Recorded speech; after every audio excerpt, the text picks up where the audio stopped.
On the morning of July 2nd, we caught a puddle jumper from Denpasar, Bali to the village of Labuan Bajo on the island of Flores. Because it was too early to check into our hotel, we first visited Mirror Rock Cave outside the city. Through a hole in the cave, rays of light find their way into the cave's inside walls, where they are said to perform a spectacular show of reflected sunlight. This is caused by some slick, mirror-like rock surfaces that reflect the light. Unfortunately, the conditions were not right for observing this phenomenon, and the heat and incredible humidity inside the cave made for a not very enjoyable experience.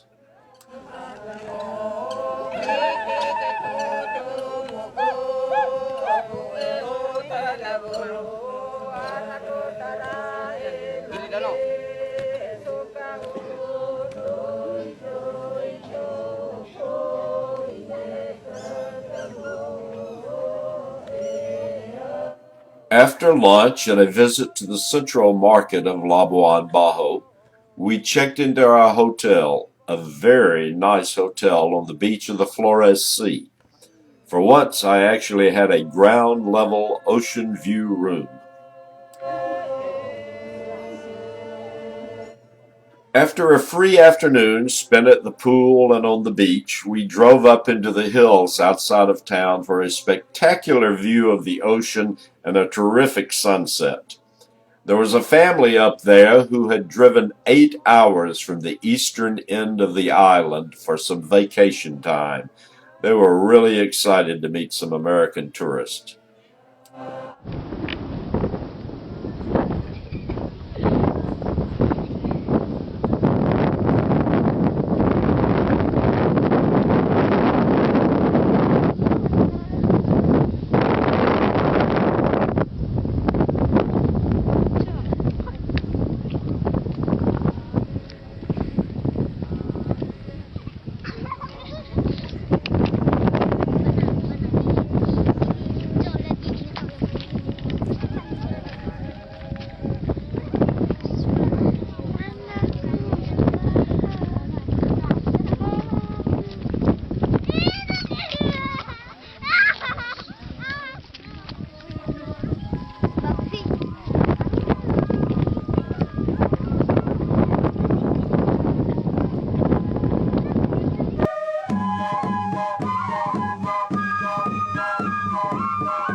July 3rd was a great day.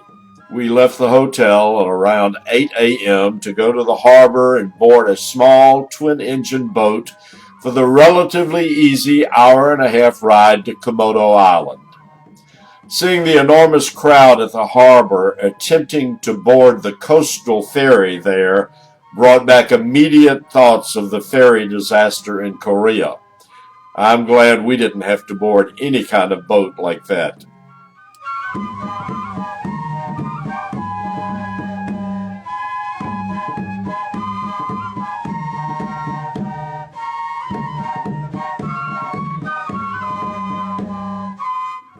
Our boat ride was amazingly smooth, other than for about 15 minutes when we crossed a strait between a couple of islands. It got a little rough there, but not bad enough to affect anyone. I have not mentioned him previously, but our local guide on Flores Island, as well as for our day trips to see the dragons, was a young Catholic man named Tomas. What with Imam, our trip leader, being Muslim, and Wis, our local guide on Bali, having been Hindu, I guess we covered the gamut of locally practiced religions on this tour. Surprisingly, at least to me, was the fact that all three of these men were not just co-workers, they were friends.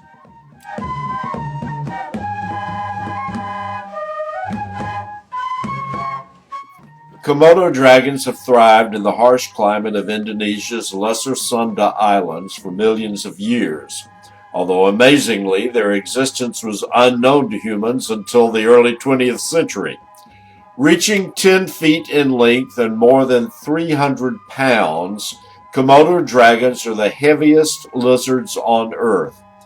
They have long, flat heads with rounded snouts, scaly skin, bowed legs, and huge muscular tails. As the dominant predators on the handful of islands they inhabit, they will eat almost anything, including deer, pigs, smaller dragons, large water buffalo, and even humans. When hunting, Komodo dragons rely on camouflage and patience, lying in wait for passing prey.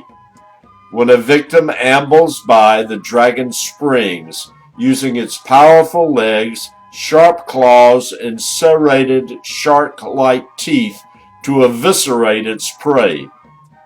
I was surprised to learn that once a young dragon leaves the nest, he immediately becomes prey to his parents, who will devour him as easily as any other prey. Animals that escape the jaws of a Komodo will only feel lucky briefly. Dragon saliva teems with over 50 strains of bacteria, and within 24 hours the stricken creature usually dies of blood poisoning. Dragons calmly follow an escapee for miles as the bacteria takes effect, using their keen sense of smell to hone in on the corpse.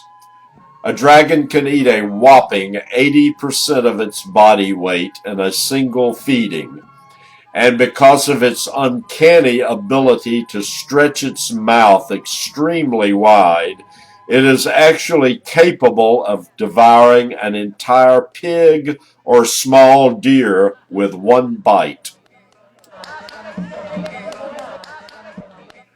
There is a stable population of from 3,000 to 5,000 Komodo dragons on these few small islands.